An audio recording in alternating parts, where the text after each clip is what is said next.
July 2, 1943, Castelvetrono Airfield, Sicily. The Faller Wolf, RUND-90's pilot never saw the P-40 Warhawk diving from above until machine gun fire tore through his fuselage, sending his aircraft spiraling toward the Sicilian countryside below. First Lieutenant Charles B. Hall, a 22-year-old from Brazil, Indiana, had just recorded what German Luftwaffe commanders believed impossible. A black pilot had shot down one of their elite fighter aircraft. The swastika painted on Hall's P-40L Warhawk that afternoon would become the first of 112 enemy aircraft destroyed by the men the Germans would reportedly come to call Schwarzer Vogelmenschen, the Black Birdmen. In Nazi Germany, racial doctrine classified black people as unto Mensch, subhuman, incapable of mastering complex machinery or demonstrating courage in combat. The Nuremberg laws had forbidden marriages between Germans and people of African descent. Yet here above the Mediterranean skies, that ideology was about to collide catastrophically with reality, as 992 trained pilots from Tuskegee, Alabama, would systematically demolish both German aircraft and German assumptions about racial superiority. What the Luftwaffe pilots didn't know as they climbed to intercept American bombers in 1943 was that they were about to face some of the most rigorously trained, highly motivated fighter pilots in the entire United States Army Air Forces. Men who had overcome obstacles, their white counterparts never faced, who had trained harder and longer than standard pilots, and who carried into battle not just the weight of national duty, but the burden of proving an entire race's capability. The mathematics of aerial combat would soon be written in the skies over Europe. 15,000 combat sorties, 1,178 missions, 112 aerial victories, and a bomber escort loss rate significantly lower than white fighter groups. Statistics that would force even the most fanatical Nazi ideologues to confront the bankruptcy of their racial theories. The journey toward that first aerial victory began not in combat, but in the hostile environment of American segregation.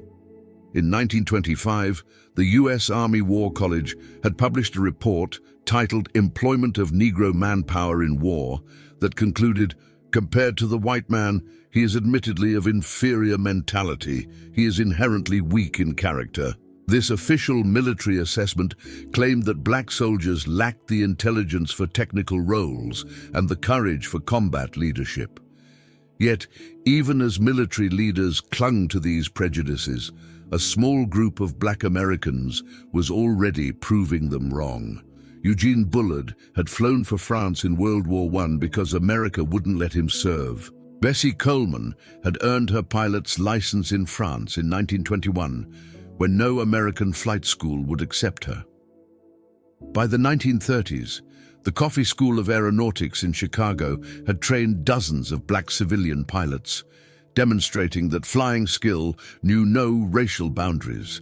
The pressure for change intensified as war clouds gathered over Europe. Civil rights leaders like Walter White of the Belt ACP, Labor leader A. Philip Randolph, and Judge William H. Hastie lobbied relentlessly for black inclusion in military aviation. Black newspapers, the Chicago Defender, the Pittsburgh Courier, the Baltimore Afro-American, hammered the Roosevelt administration with a simple question: how could America fight for democracy abroad while denying it at home? On April 3, 1939, Public Law 18 finally cracked open the door. Senator Harry H. Schwartz had inserted an amendment requiring the civilian pilot training program to include one or more schools designated by the Civil Aeronautics Authority for the training of any Negro air pilot. It was a grudging concession wrapped in segregation, but it was a beginning. When Franklin Roosevelt ran for an unprecedented third term in 1940, he needed black votes in key northern cities. On January 16, 1941, Secretary of War Henry L. Stimson announced the formation of the 99th Pursuit Squadron, an all-black flying unit. The announcement came with a caveat that revealed the military's expectations. This would be an experiment to test whether blacks could be trained as combat pilots. Captain Benjamin O. Davis, Jr. understood the weight of command when he led 26 pilots of the 99th Fighter Squadron to North Africa in April 1943. The son of America's first black general, Davis had endured 4 years of silent treatment at West Point, where no white cadet would speak to him outside of official duties.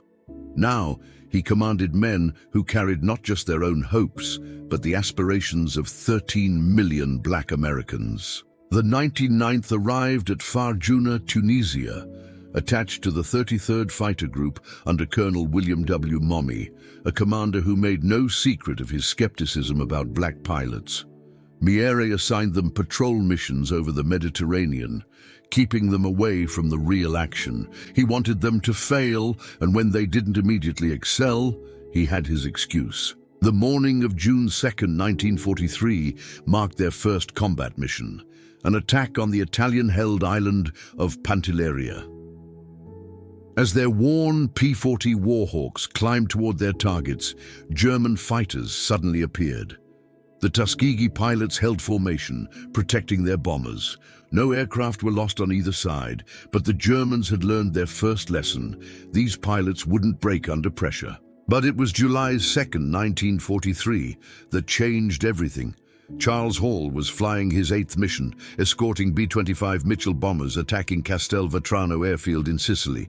2 Fowler-Wolf 190s bore down on the bomber formation. Hall later testified, "I saw 2 Falter Wolves following the bombers just after the bombs were dropped. I headed for the space between the fighters and bombers and managed to turn inside the Jerrys. I fired a long burst and saw my traces penetrate the second aircraft. He was turning to the left, but suddenly fell off and headed straight into the ground. When Hall landed, the entire base erupted.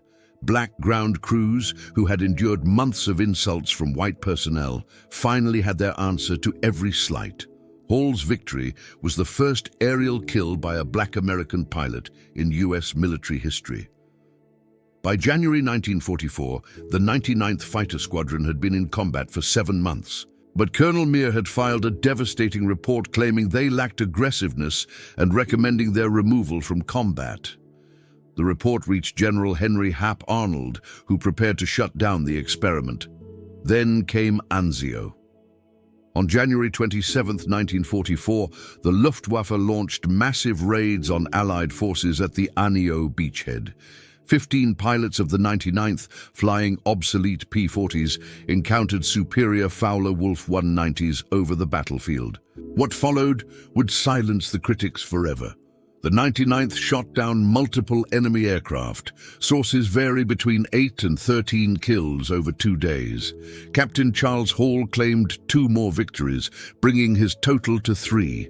In 2 days, flying inferior equipment, they had destroyed more enemy aircraft than they had in their previous 7 months of combat. The War Department launched a study comparing the 99th with other P-40 squadrons and concluded they were performing just as well as white units. The success at Anzio proved black pilots could excel in combat when given the opportunity. In May 1944, the 332nd Fighter Group, combining the 99th, 100th, 3001st, and 3002nd Fighter Squadrons, received orders that would transform them from outcasts to legends. They would join the 15th Air Force as bomber escorts, flying the long, dangerous missions deep into Nazi Germany. Colonel Benjamin Davis gathered his pilots at Ramitelli Airfield on Italy's Adriatic coast. "We cannot afford to lose bombers," he told them. "Our job is not to be aces. Our job is to bring those bombers home." This directive would define their combat philosophy: stay with the bombers no matter what. In June 1944, General Nathan Twining ordered a systematic marking system for fighter groups. Each would receive distinctive colors for instant identification. The 302nd was assigned red, not just red noses or red bands, but entire tail sections painted crimson. The P-51 Mustangs, with their red tails, red propeller spinners, and red nosebands, became instantly recognizable. The first bomber crews to receive red tail escorts didn't know their protectors were black. They only knew that these fighters stayed close, never abandoning them for easy kills. Word spread through the bomber groups, request the red tails if you can get them. July 18, 1944, would test the red tails like never before. Colonel Davis led 66 Mustangs to rendezvous with bombers targeting the Luftwaffe base at Memming, Germany. The bombers were late. Davis made a crucial decision: orbit in enemy territory rather than return to base. When the bombers finally appeared, so did the Luftwaffe, approximately 100 German fighters attacking from multiple directions. The Germans had learned that overwhelming numbers might break the Red Tail's protective screen. Despite fierce defense by the 392nd, who claimed 11 to 12 victories, 15 B-17s fell to enemy fighters in 20 minutes of savage combat. The 392nd lost 3 pilots, Lieutenants Robert Hutton, Wellington Irving, and Alfred Brown. Critics claimed the high bomber losses proved black pilots couldn't handle major battles, but operational analysis revealed the truth. The 332nd had arrived at an impossible situation with massive German forces already engaging the bombers. They had prevented a complete disaster. By March 1945, the Luftwaffe's conventional fighters could barely challenge Allied air supremacy, but Germany had one last card: the Messerschmitt Mi-262, the world's first operational jet fighter. With a top speed of 540 mph, it could outrun any propeller-driven aircraft. On March 24, 1945, the 332nd Fighter Group received its most challenging assignment: escort bombers 1,600 miles round trip to Berlin to attack the Daimler-Benz tank factory. Intelligence warned that Mi-262s from Jägerschade 7 would defend the target. Colonel Davis led 43 P-51 Mustangs into the heart of the Reich. As they approached Berlin, Mi-262s appeared, the largest jet fighter force ever assembled for a single interception. Lieutenant Roscoe Brown had studied the jets' weaknesses. "We knew the German jets were faster than we were.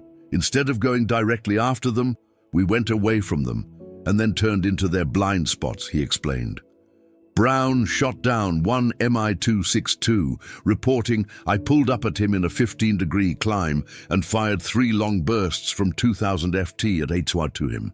Almost immediately, the pilot bailed out from about 24,500 FT. Lieutenant Earl Lane performed what many considered impossible, shooting down an Mi-262 with a 2,000-yard deflection shot using the new K-14 computing gun sight." Lieutenant Charles Brantley claimed the third jet victory that day. The destruction of 3 Mi-262s in a single engagement represented more jets than most fighter groups would destroy in the entire war. The Red Tails had just exceeded the total of all previous American Mi-262 kills in one afternoon. The 382nd Fighter Group earned a Distinguished Unit citation for this mission. Not all encounters between Tuskegee Airmen and Germans ended in victory. 32 pilots became prisoners of war, and their experiences revealed complex interactions between Nazi ideology and military reality. Lieutenant Alexander Jefferson was shot down on August 12, 1944, during his 19th mission. His P-51 took flak over southern France while strafing radar installations. At his interrogation, the German officer had extensive intelligence about the 382nd Fighter Group. The interrogator had information about Ramitelli Airfield, about our squadron commanders, even details about my parents' home in Detroit, Jefferson recalled.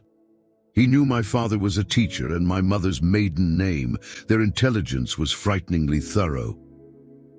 Inside Stalag Luft 3, Jefferson found himself treated like any other American officer. White POWs from bomber crews often approached him with gratitude for red tail protection. These interactions, impossible in segregated America, occurred naturally in German prison camps. The irony wasn't lost on Jefferson. Here I was in a Nazi POW camp, being treated more equally by white Americans than I would be back home.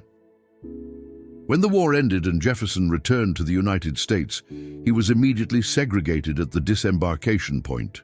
While German pilots reportedly acknowledged the Red Tail's skill with the nickname Schwarzer Vogelmenschen, American bomber crews became their most vocal champions. These men, who faced death on every mission, cared nothing about race, only survival.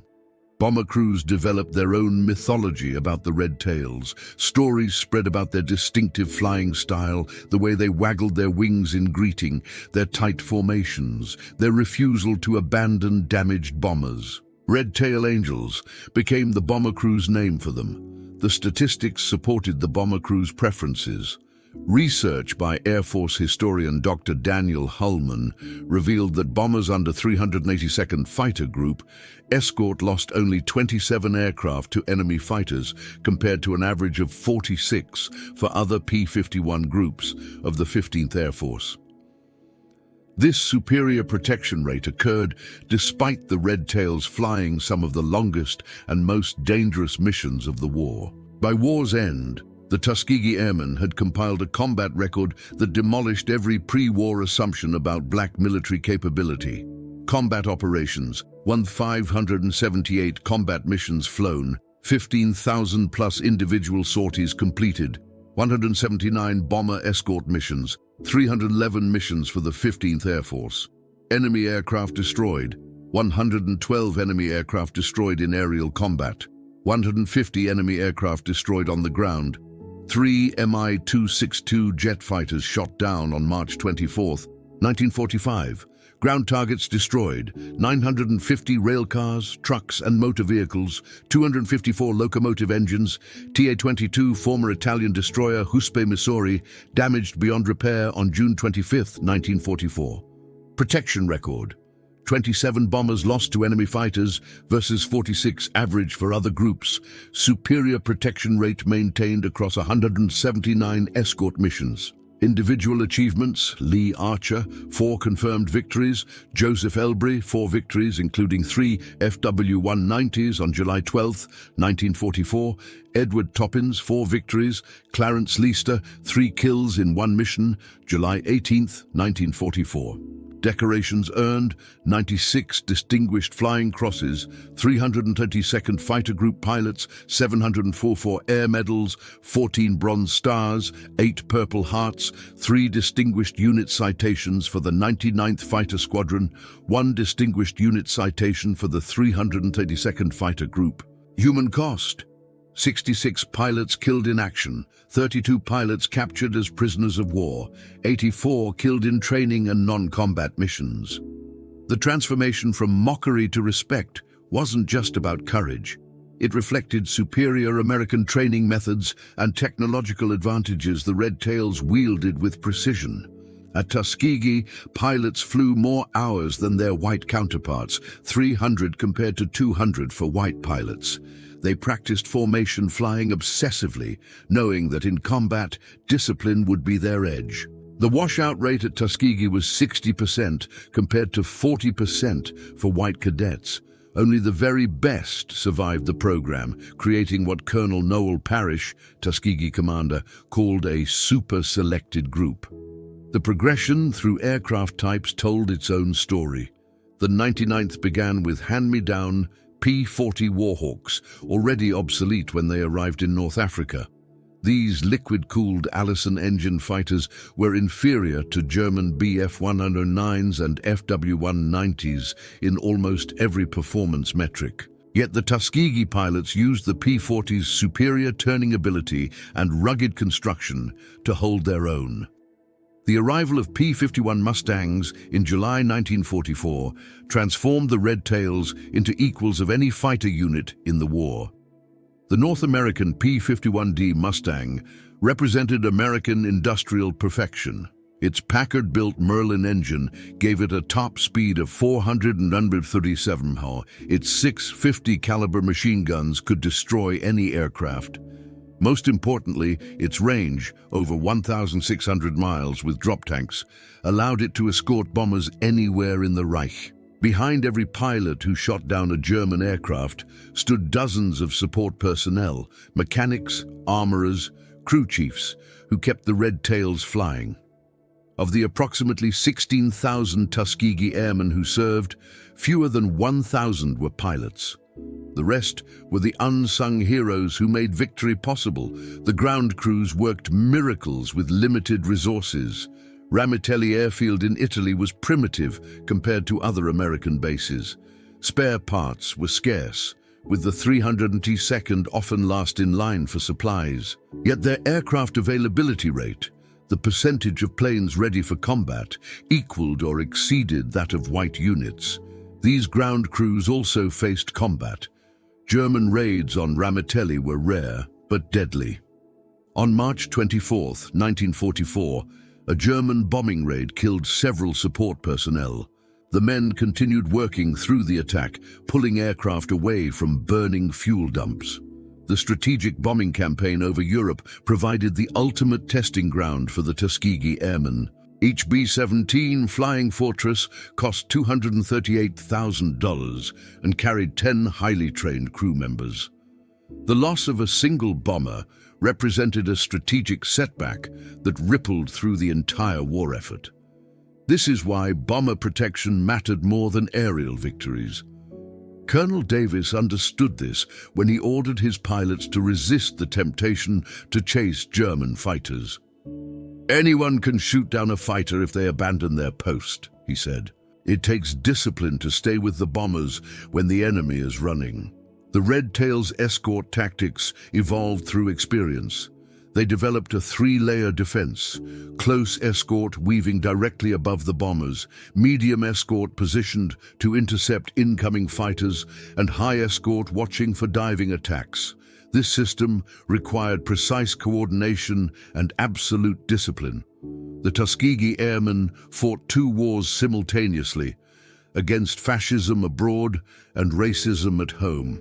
Their combat record challenged both Nazi racial ideology and American segregation, proving that excellence in aerial combat transcended racial categorization. While the Tuskegee Airmen fought Germans abroad, they battled prejudice at home. Their victories over the Luftwaffe made headlines in black newspapers, but were often minimized or ignored by the mainstream press. The Pittsburgh Courier's WWII campaign, Victory Against Fascism Abroad and Racism at Home, used the Tuskegee Airmen as prime examples. The contrast with German awareness was stark. By 1945, the Luftwaffe reportedly knew exactly who flew the red-tailed Mustangs, calling them Schwarze Vogelmenschen. Meanwhile, many white Americans didn't know black pilots existed. This ignorance was deliberate. The War Department rarely publicized the Tuskegee Airmen's successes. Victory in Europe brought not celebration, but uncertainty for the Tuskegee Airmen. While white units prepared for victory parades, the 332nd faced questions about their future. The Army Air Forces planned to maintain segregation despite combat evidence of its absurdity. For decades after World War II, the achievements of the Tuskegee Airmen remained largely unknown to mainstream America. Individual pilots struggled with this erasure. Lee Archer, with his 4 victories, worked as an executive but rarely spoke about his war record. "Nobody believed me anyway," he said. "A black fighter pilot must be lying." In 1948, President Harry Truman signed Executive Order 9981, integrating the U.S. military, a decision influenced by the Tuskegee Airmen's combat performance. Benjamin Davis, who had led the Red Tails over Berlin, became the Air Force's first black general in 1954. Recognition came slowly. In 2007, President George W. Bush awarded the Congressional Gold Medal to the Tuskegee Airmen. Only 300 of the original pilots survived to attend. Many had waited over 60 years for national recognition. The transformation from mockery to respect wasn't mythology, but documented fact. The numbers remain irrefutable. 112 aerial victories against the Luftwaffe, 3 Mi-262 jet fighters destroyed in one mission, 150 enemy aircraft destroyed on the ground, 27 bombers lost versus 46 average for other groups, 96 distinguished flying crosses earned by 332nd Fighter Group pilots. The reportedly nicknamed Schwarzer Vogelmenschen proved that prejudice crumbles when confronted with undeniable capability. Every German fighter destroyed, every bomber protected, every mission completed added evidence to an irrefutable case. The color of a pilot's skin had nothing to do with his ability to fly and fight. Roscoe Brown, who shot down a German jet over Berlin, summarized their achievement. "We didn't just fight the Germans. We fought ignorance, prejudice, and hatred, and we won all 3 battles." The Tuskegee Airmen hadn't just won battles, they had changed history. They fought 3 wars simultaneously and won them all, defeating the Luftwaffe in combat, challenging Nazi racial ideology through performance, and eventually helping demolish American segregation through undeniable excellence. When given the opportunity, the Tuskegee Airmen soared, transforming mockery into respect, prejudice into acceptance, and enemies into witnesses of their extraordinary achievement.